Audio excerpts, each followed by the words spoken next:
walking in the wrong way. I'm warning you to... So, first and foremost, I want to give all praise, honor, and glory to Yahweh, Bahasham, Yahweh Shai, Bahasham, Racha, Kodash. Double honors to the apostles, elders of Great Millstone. Peace and blessing to full. The names that you just heard me say, they are the true names of the Heavenly Father and His Son in the ancient Hebrew. Yahweh is the true name of the Heavenly Father, who the world ignorantly calls God. Yahweh Shai is the true name of the Son of the Heavenly Father, who the world ignorantly calls Jesus Christ. And today's lesson is going to go into having a biblical mindset for biblical times, because we are living in biblical times. Now, I got the title of this lesson from, I believe, the elder Yashwan, but he had mentioned it a very long time ago. I can't remember when, right? The head of GMS Dallas. And something this past weekend at camp that Aaron talked about also sparked a thought in my mind through the Spirit about how we're not in regular times, right? Gas prices are up. You know, your electric bill and things like that are also up. Food, right? Groceries, things like that, things that you buy at the grocery store, everything is up. So we're not living in normal times. Now, as you can see here, and I pointed this out again at this past camp that we had this past Saturday, about how if you're seeing people act like this over something that is supposed to be celebratory, something that's a good time. Now, people are out there in the streets during, because the Knicks are in the, not playoffs, whatever it's called, the finals, I think it's called. And so if the Knicks, if the Knicks win this, they'll finally win a championship that they haven't won in about maybe 20 to 30 years, something like that, right? Now, you would think that, hey, something that is, finally New York's going to get a championship, at least the Knicks. It's been a long time, so it's like, yo, finally. But here it is, again, this is something that's supposed to be, celebratory for them, but this is how they're acting. They're beating each other in the streets and things like that. So I made the point that if people are going to act like this over this is, again, something supposed to be celebratory, like, hey, the Knicks is finally in the playoffs or the finals or whatever, they're close, they're very close to winning a championship. How much more for people, right? Or how much more are they going to act when all hell breaks loose? If you're seeing them act a fool like this over a basketball team, or for whatever reason it is, because, it's not said, but for whatever reason they're fighting, but still, right? Because there's other videos I've seen also on Instagram of if you have a Spurs jersey on, they'll fight you and, rip your jersey off and things like that.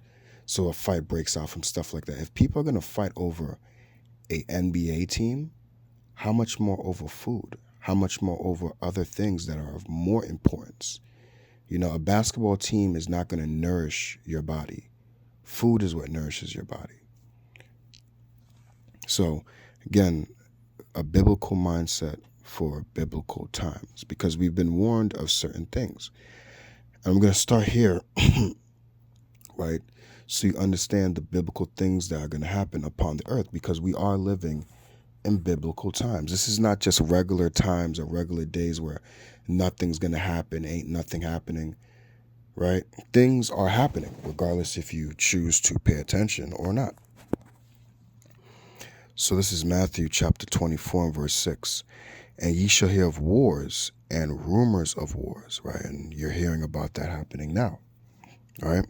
See that ye be not troubled, for all these things must come to pass, but the end is not yet. So although you're going to hear of wars here and there, right? World War III eventually going to happen. Just because all these things are happening, like it's going to say in verse 8, all these things are the beginning of sorrows. So all these things are happening that sound bad. This is just the beginning. Verse 7, for nation shall rise against nation, and kingdom against kingdom, and there shall be famines, which is a lack of food, pestilences, with an S, right, which is diseases, and earthquakes in diverse places, which means in different places. Verse 8 again, all these are the beginning of sorrow. So these are the things, these are the biblical events, the prophetic events that are going to take place on the earth. Wars and rumors of wars that will eventually lead to an actual war, World War III. Nation against nation, kingdom against kingdom, and also famines, which is a lack of food, pestilences, which is diseases, and earthquakes in diverse places. But all these things happening are still the beginning of SARS, which means it's going to get a lot worse.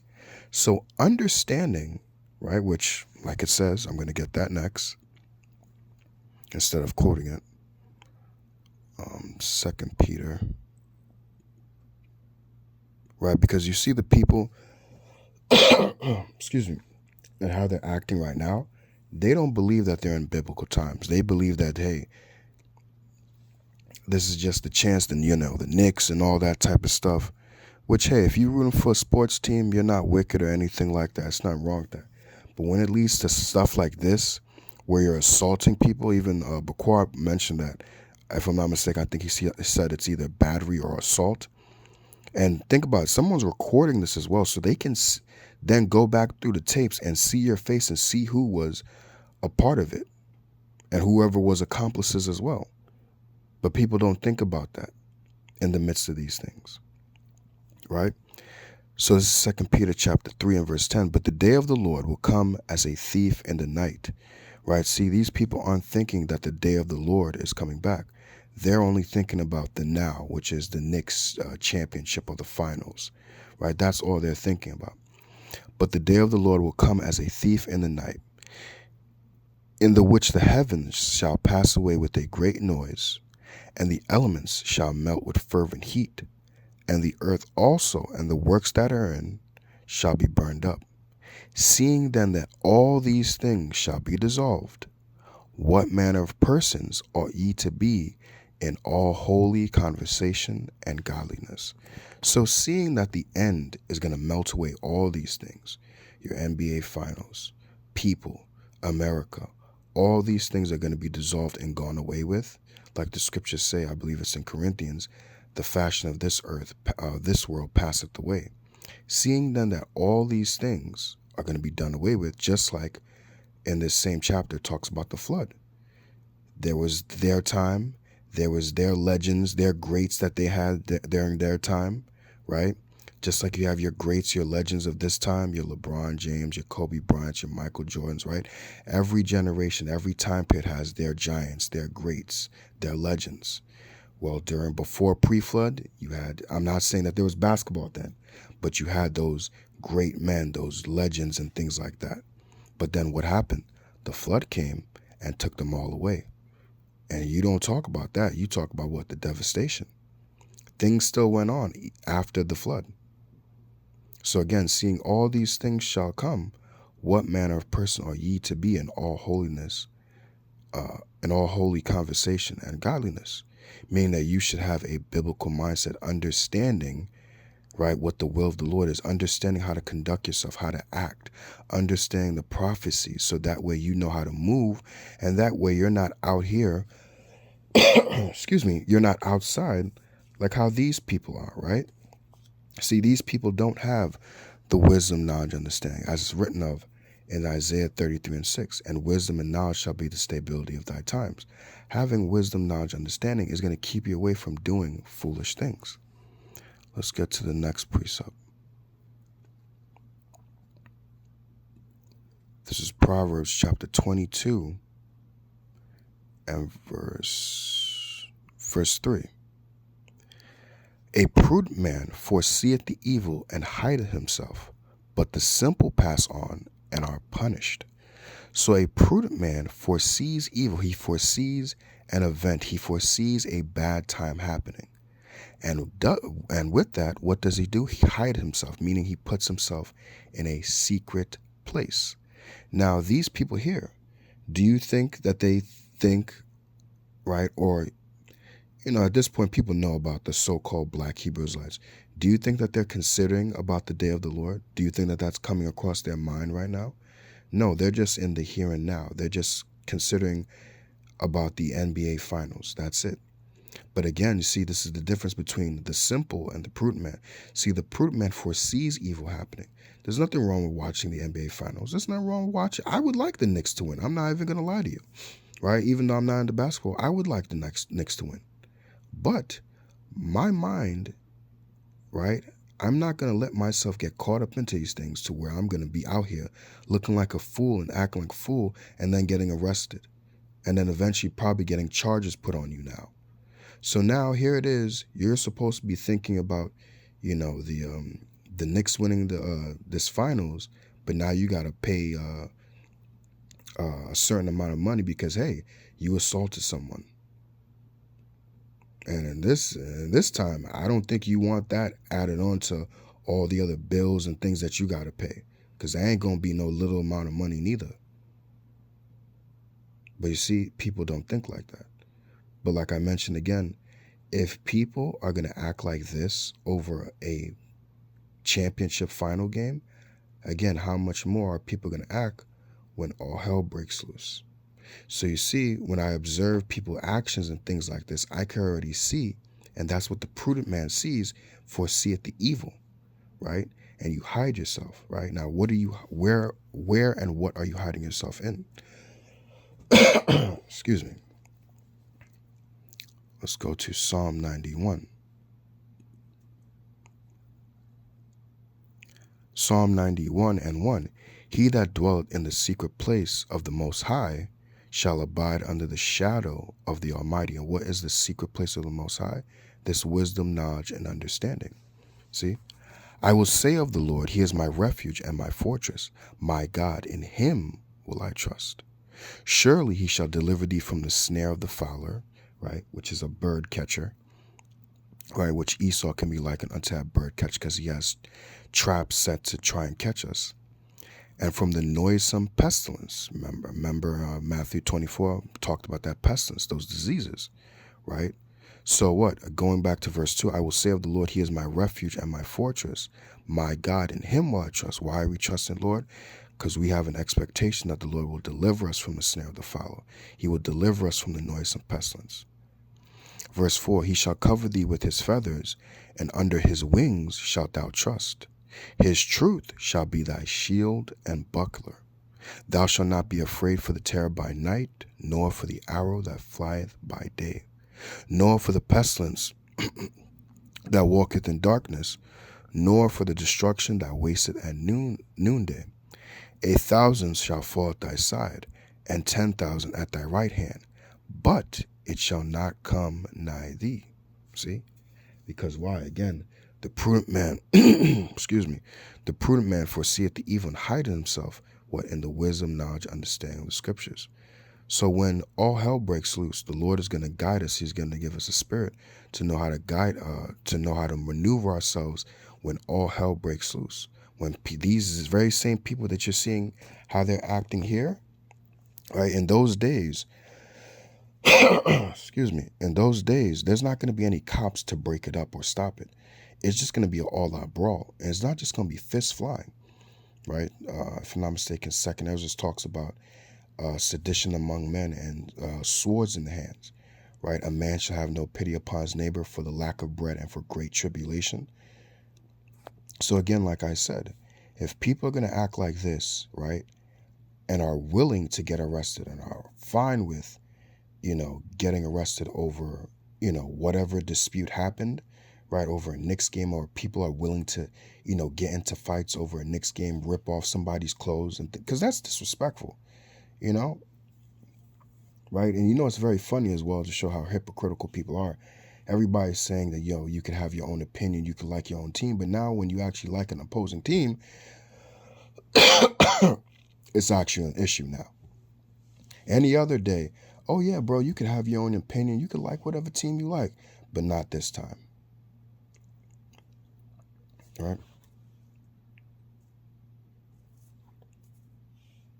I'm sorry. Like getting like a sickness in my throat or something like that, so I apologize.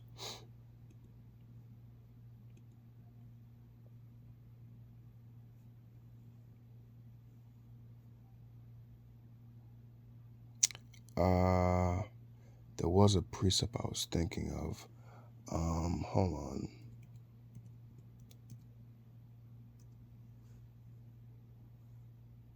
Oh yeah, it's Romans 13.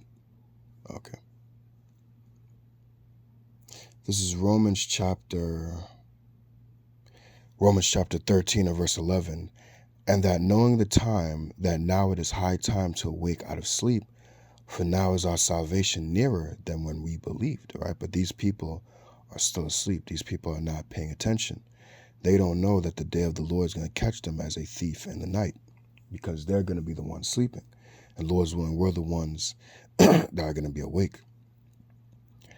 Verse 12, the night is far spent, the day is at hand. Let us therefore cast off the works of darkness, which can be likened unto ignorance, and let us put on the armor of light, which can be likened unto the truth. Excuse me. Let us walk honestly as in the day, not in rioting and drunkenness, right? Which a lot of these people are drunk. Let's get into that word, rioting.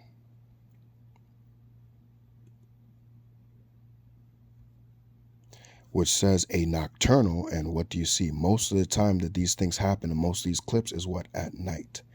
A nocturnal and riotous procession of half-drunken and frolicsome fellows who after supper made through the streets with torches and with music in honor of Bacchus or some other deity, and sing and play before houses of male and female friends, hence used generally of feasts and drinking parties that are protracted till late at night and indulge in revelry, which I'm interested in what that word revelry is, right?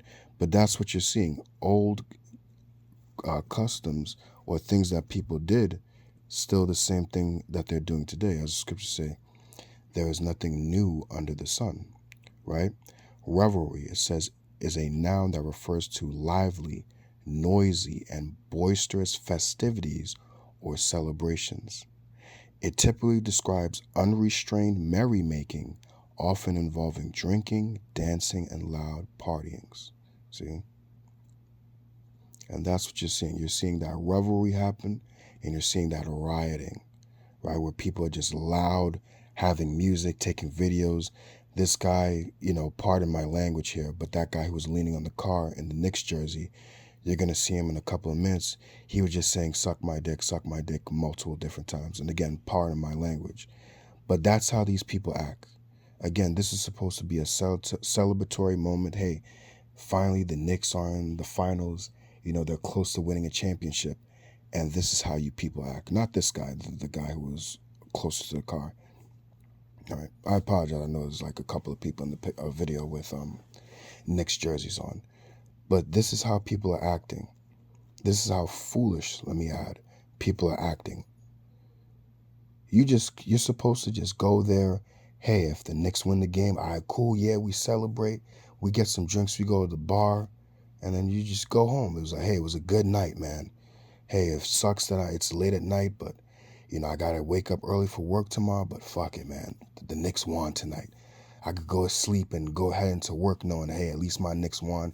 We one step closer to winning that the finals, and finally the Knicks is gonna have win a championship after all these years.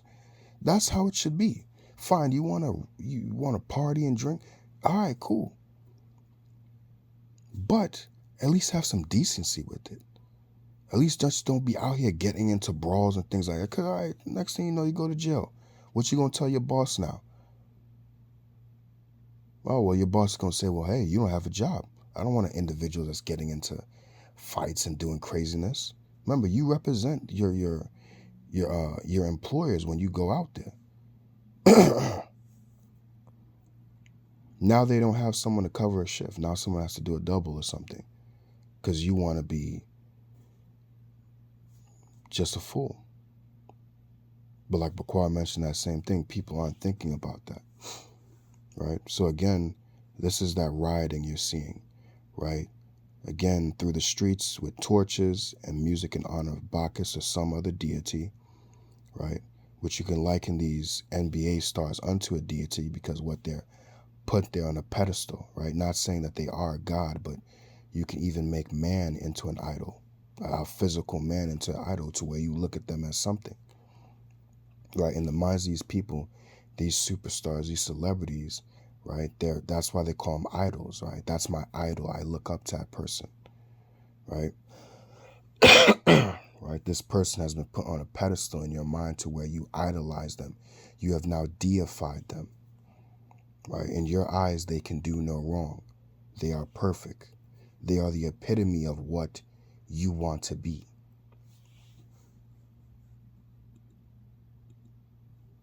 So again, verse 13, Romans chapter 13 and verse 13, let us walk honestly as in the day, not rioting and drunkenness, not in chambering and wantonness, not in strife and envying. Verse 14, but put ye on the Lord Yahushua HaMashiach, and make not provision for the flesh to fulfill the lust thereof. And that is the opposite, right? Because that's what you see these people are doing. They are giving into their lust. They are giving into their flesh. So now they're out there acting a fool, not thinking about the consequence of what's going to happen the next day. All they're thinking about, again, is the here and now. So, again, just wanted to go into having a biblical mindset for biblical times, because that's what we're living in right now. We're living in biblical times where prophetic things are happening, and we're gonna have to need to know how to maneuver in these times, how to navigate. Now, of course, the Lord is gonna, help us. He's gonna give us a spirit to do that. But still, it would behoove you to still prepare, like it says in Proverbs 22:4, the prudent man foreseeth the evil. Now, if you see people acting, like I mentioned, like this over a NBA game, how much more when the stakes are much higher, right? Such as there's a lack of food because of famine. There's a lack of water, right? Whatever type of drink you're looking for, juice, water, whatever have you, right? If people just beat you up over a game, how much more, like it says in 2 Ezra, because of the lack of bread and for great tribulation, a man shall have no pity upon his neighbor. So how much more when the stomach is growling and I need to eat? And it's either me or you. See, it's best to, again, the prudent man foreseeth the evil and hideth himself. It's best to have that foresight and hide yourselves in the time of evil. So, I hope and pray that this video has been edifying and ending. I want to give all praise, honor, and glory unto Yahweh, Bahasham Yahushai, Bahasham Rachak Watash. Double honors to the Apostle Aldous the Great Millstone. Peace and blessing to all for luck. Shalom.